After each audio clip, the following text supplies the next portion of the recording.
Welcome to the Freaky Stories podcast.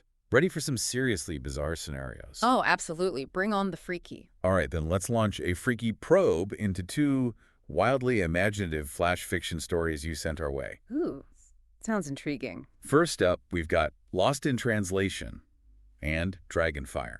It throws a totally unimpressed teenager headfirst into a classic mythical world, and the results are hilarious. I love a good fish out of water story, especially with dragons. Then we'll dive into Timeline Tourist Trap, which explores the wonderfully chaotic fallout when a truly terrible podcast accidentally rewrites history.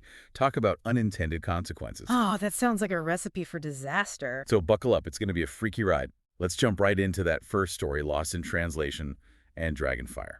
What do you think? Did the idea of someone so ordinary being thrust into this extraordinary world, that classic fish out of water scenario, but with, dragons and magic, really grab you? Oh, completely. That contrast between the ordinary and the extraordinary, it's a trope that always works. And adding dragons, pure genius. Okay, so we meet Milo, and honestly, he sounds like my kind of guy, avoiding field trips, analyzing sitcoms. I mean, who doesn't love a good sitcom analysis, right? And then, bam! A glowing portal at a museum yanks him into this magical realm, and guess what? He's immediately mistaken for the prophecy child. Talk about being in the wrong place at the wrong time. It's that sudden disruption of his ordinary life that sets the stage for the humor. It's like, boom, you're the chosen one. Deal with it. Exactly. Yeah. And how does Milo react to all this? With sarcasm and skepticism, not exactly your typical hero traits, he decides to fake it till he makes it, relying on random bits of fantasy he remembers from zoning out in history class. And it works, at least for a while. It makes you wonder if sometimes confidence and a bit of bluff can get you further than actual skill. Oh, absolutely. It's like that feeling when you're trying to sound knowledgeable about something you know nothing about. We've all been there. Totally. And what's great is how this story takes that relatable experience and throws it into this completely over-the-top fantasy world. Speaking of over-the-top, let's talk about this Academy for Heroes. Yeah. I mean, it sounds less like a training ground for legendary figures and more like, well, high school. It's brilliant, right? It's like high school, but with magical creatures. You've got your snobby elves, your brooding vampires, but with a twist, they love glitter. And then there are the dragon riders, total jocks. Exactly. It's so clever how the story uses those familiar high school archetypes and gives them this fantastical spin. It makes those tropes feel fresh and funny. It's like the writer took all those classic high school movie characters and said, what if they were, like, magical? I know, right? And then there's Merlin Jr., this guy. This is where the story takes the unreliable ally trope to a whole new level. Oh, Merlin Jr. He's supposed to be Milo's guide, this wise and powerful potioneer, but his potions are a disaster waiting to happen. You said it. Invisibility that glows in the dark.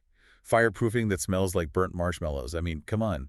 It's hilarious. And what's even funnier is that Milo manages to spin these mishaps as deliberate tests, further cementing his fake hero image. It's accidental genius. But the real ticker is that everyone in this magical realm is incredibly literal-minded. They completely miss Milo's sarcasm. Oh, the communication breakdowns. It's like they speak different languages even though they're using the same words. Exactly. It shows how humor, and really any communication, relies so much on shared context. Milo's snarky comments are taken as profound wisdom. I mean, can you imagine? It makes you realize how easily meaning can get lost or even twisted when we don't understand the context. But of course, Milo's luck can't hold out forever. People start getting suspicious. The dragon jocks are like, hey, this prophecy kid isn't so heroic. And the elves are probably like, why isn't he sparkling? It's clear something's got to give. The tension builds so well. It's like you know something's coming, but you don't know what. And then, boom, Milo confesses. Guys, I'm just a regular dude who really likes pizza. And their reaction? It's priceless. I know. You'd expect outrage, maybe even accusations, but instead it's just bewilderment. Exactly. And then Merlin Jr. sets off another one of his spectacular potion explosions, neon green goo everywhere. And the headmistress, she just shrugs and declares it a brilliant twist that fulfills the prophecy in a totally unexpected way. It's brilliant satire, right? It makes you question the whole idea of prophecies and chosen ones. Maybe destiny is more flexible than we think. Right. Maybe it's all about interpretation. But then, of course, the real villain shows up, the Dark Sorceress. And suddenly, the stakes are real. No more faking it for Milo. It's time to step up. Except he doesn't have any magical powers. This is where his ordinary skills become his greatest assets. He has to think fast, be resourceful, and rely on Merlin's, shall we say, unpredictable potions. And his plan to defeat the sorceress. Yeah. Pure comedic gold. He uses a reflective distraction potion in the Hall of Mirrors, playing on her vanity. It's not some epic magical duel. It's basically a well-executed prank. It's hilarious, and it works. It makes you wonder if sometimes outsmarting your opponent is more effective than brute force. Right. Brains over brawn. The other heroes are totally unimpressed, but the headmistress is thrilled. And then there's the cafeteria gargoyle, who offers Milo a fossilized cheesy puff. That little detail just kills me every time. It's those little touches that make the story so great. And then the portal home opens, and Milo hesitates. This average kid from Earth, he actually had an impact in this crazy magical world. He kind of mattered. It's a sweet moment. It shows how much he's grown. He started out so cynical, but he ends up realizing that even an ordinary person can make a difference. Back in the museum, the amulet that brought him there is gone, replaced by that same cheesy puff, now labeled Artifact of Untold Power. I mean, really. It's the perfect ending. It leaves you wondering, what exactly is the power of that cheesy puff? And is Milo's adventure truly over? This story is just packed with classic tropes turned on their heads. You've got the fish out of water, the prophecy twist, the magic misfire, and Milo is the ultimate chosen zero. It's a hilarious and heartwarming adventure. It's a reminder that even the most familiar stories can surprise us when they're told in a new and imaginative way. All right, from magical mayhem to temporal chaos, let's dive into our second story, Timeline Tourist Trap. What grabbed you about this one? Was it the sheer ridiculousness of a terrible podcast rewriting history? Or the idea that even the smallest actions can have huge, unforeseen consequences? It's both, really. It's that mix of humor and a thought-provoking concept that makes it so compelling. Our protagonist this time is Beckett, a student who finds history about as exciting as watching grass grow. Sounds about right for a lot of students. So to make history a bit more exciting, he creates a podcast, Beckett's Blast from the Past. And this podcast is bad, like really bad. Think terrible audio, questionable music choices, and just overall awkwardness. It sets him up perfectly as this unlikely agent of chaos. It's like this guy couldn't even edit out his own cocks, and he's about to rewrite history. And then his episode on Napoleon, more like Nelly's or Leon, somehow goes viral. But not in a good way. He's getting comments in languages he doesn't even recognize. Clearly, something strange is afoot. It's like the universe is trying to send him a message, dude, something is seriously wrong. Cue the arrival of the Time Police. Seriously, they have the best names ever. They inform Beckett that his podcast is being broadcast through time thanks to a weird combination of his glitchy microphone and his grandma's antique radios. It's so absurd, and yet it kind of makes sense in this crazy context. It's like, yeah, of course, that's how you'd accidentally broadcast through time. And the consequences. Napoleon quits the military to pursue interpretive dance. The Aztecs abandoned their civilization because of Beckett's bad sound effects.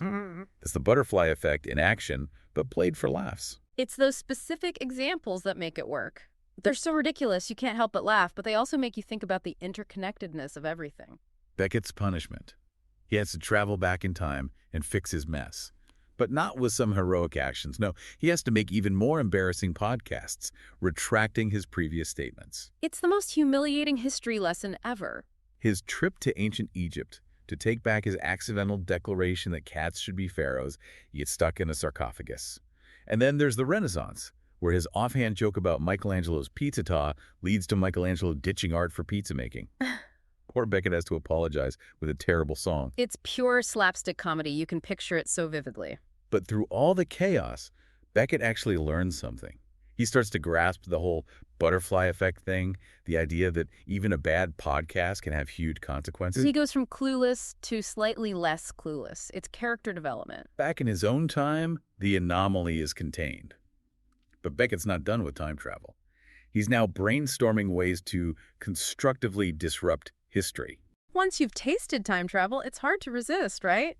And we get this final image of a Viking chieftain voguing to 80s synth pop blasting from Beckett's laptop. It's the perfect ending. It leaves you wanting more, wondering what other temporal shenanigans Beckett will get up to. This story is a whirlwind of timey-wimey ball chaos, butterfly of doom consequences, and Beckett is the most accidental of accidental heroes.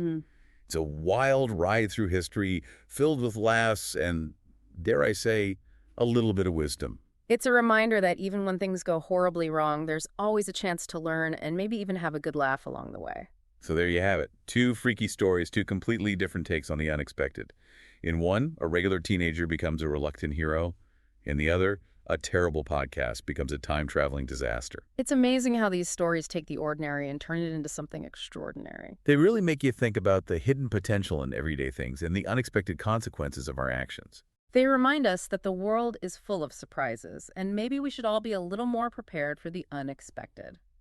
What other freaky stories are out there just waiting to be discovered? Keep those sources coming, and we'll keep diving into the wonderfully weird.